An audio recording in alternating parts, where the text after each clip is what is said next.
So, hey, it's been suggested that in the midst of these really difficult times in American history, it's an opportune time for us to have some very difficult and, in some cases, uncomfortable conversations. And I believe that that's true. I support that. I believe that this is a time for us to have some very important conversations, some that may make us uncomfortable.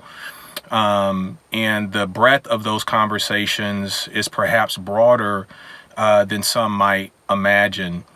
I want to, start by saying that as an African American male living here, having been born and lived my entire life in the U.S., I'm not immune to my own racism experiences, both as a man having to deal with racial conflict and even on a couple of occasions interactions with law enforcement, especially in my youth that weren't so favorable. Perhaps both myself and in at least one case, the officer involved could have used better judgment.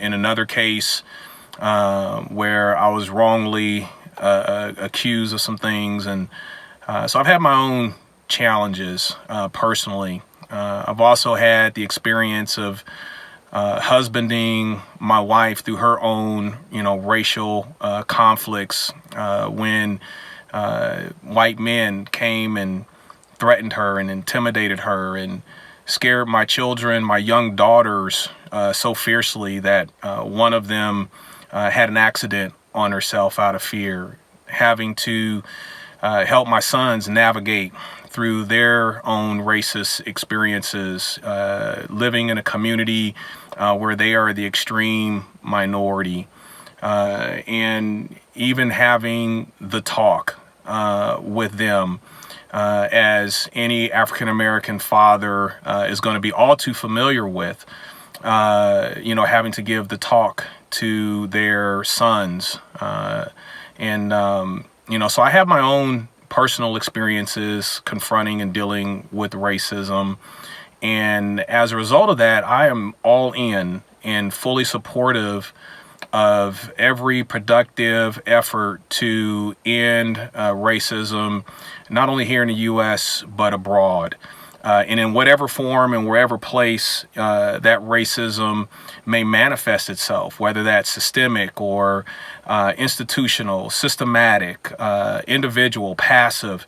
It doesn't matter what the form of racism or where racism may rear its head. I'm all in. I support efforts to establish justice in the earth.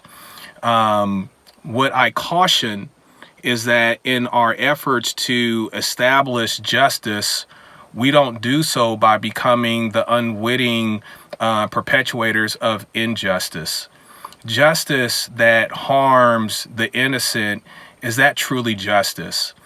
And that is a conversation that I believe we really need to have, especially those of us that are of the faith. There is often a tendency to want to come to the visceral aid and support of our own at the expense of others if necessary, especially if those others are the innocent. And I would caution against us from doing that, especially those of us that are of a faith-based community. When I look at Ezekiel, the 18th chapter, which has been something that has been of great inspiration to me as I've attempted to lead my family, the congregation, and whatever members of the community that I have influence with, Ezekiel 18 has been a great beacon and role model for me. It starts out by asking a question of Ezekiel. And he says, why is it that you use this proverb that says the fathers have eaten sour grapes and have set the teeth of their sons on edge? So in other words, why do we speak of this proverb that says the actions of the father have created, dire consequences for the son? And he goes on to say, let not this proverb be used anymore in Israel. And he affirms that every soul is his. The soul of the fathers are his, and the souls of the son are his. All souls belong to God. And so God is interested in everyone's well-being. And he goes on later in that chapter of Ezekiel and really begins to lay out the case for why there has to be individual accountability. The soul that sinneth, he says in verse number 20, is the soul that is going to die.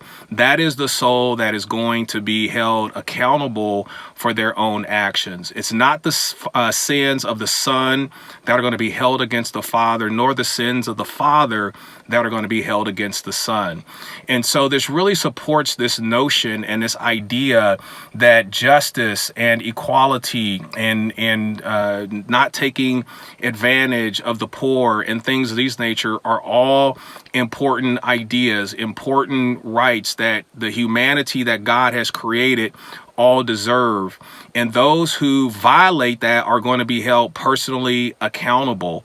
And whether that person is an individual in the context of Ezekiel 18, or if that is an individual institution or organization or something of that nature, let the individuals that are responsible be held accountable. And let's do everything that we can to minimize the collateral damage to the innocent in our quest for justice and equality and social civil rights. And so that's really what's at the forefront of my thoughts on this. There's another passage of scripture that has been a rallying point for me, and that's in Romans, the 12th chapter.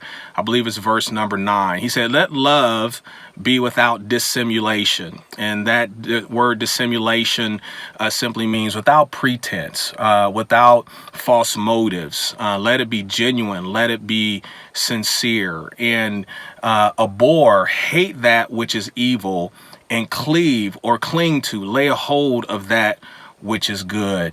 And as a pastor, that has been very influential and inspiring to me during this time.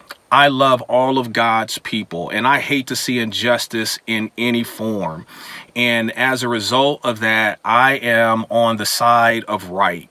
And whatever is going to be considered right is what I am going to advocate for. And so what is right? Social justice is right. Equality for all people is right. The elimination of racism is right. Protecting the innocent is right. Protecting the vulnerable is right. Making us aware that our actions and that our comments may be hurting those that we didn't intend to hurt, the innocent, is right. And that's what I'm an advocate for, and believe that we all should support that position as well. Let your love be without pretense. Let your love be sincere. Let your love be genuine. We should hate those things that are evil, and we need to call out evil for what it is. And we should cling and hold on to that which is good. And I will close with this thought. And perhaps as a pastor, I have an extra level of sensitivity towards making sure that all people are evaluated and judged based upon their own individual merits.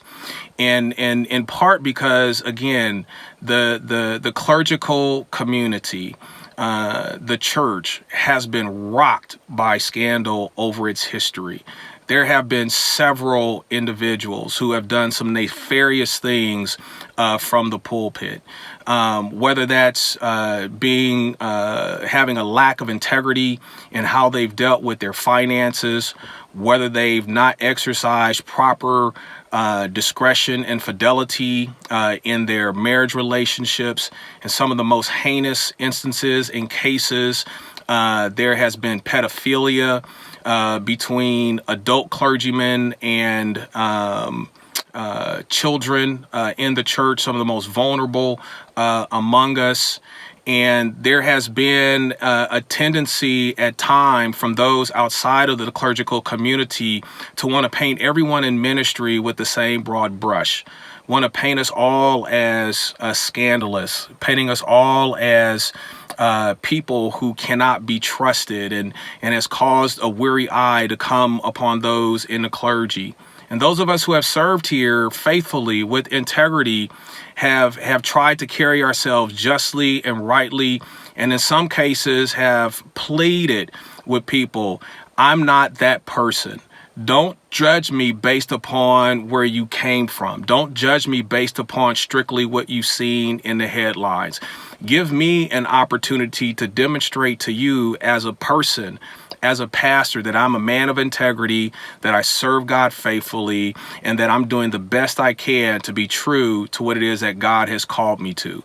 And having been one who has asked for that consideration and quite honestly have greatly benefited from it. There have been many that have come to our ministry wounded, scarred because of past experiences at other ministries, and because of the chance that they have given us to serve as their pastoral leadership, and the love that they have received as a result, have received great healing and restoration in their lives. Their faith, their confidence, their trust in ministry has grown.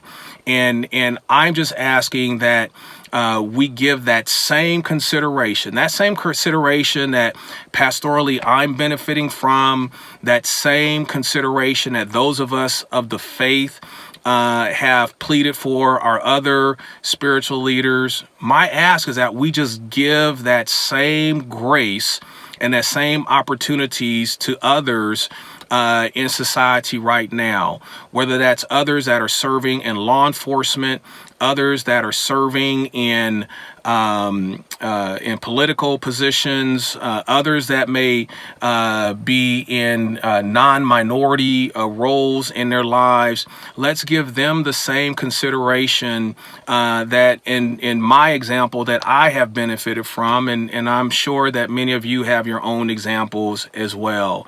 So this does not in any way diminish our drive and our focus towards, again, justice, and in this case, social justice and racial equality and things of that nature. This doesn't diminish that effort at all, but it does ask that we are mindful and cognizant of, again, the collateral damage that we can be causing to the innocent.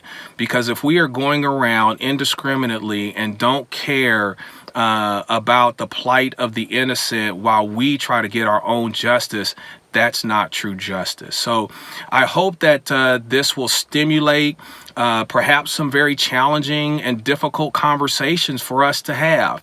But they're, I think, productive conversations that we need to have. All right. God bless you. I love you all. And I'm looking forward to what God is going to produce as a result of this time that we're in. God always finds a way to allow something good to come out of something that was meant for evil. And I'm looking forward to what God is going to have come out of this as well. Okay, so once again, God bless you. I love you all. Hang in there.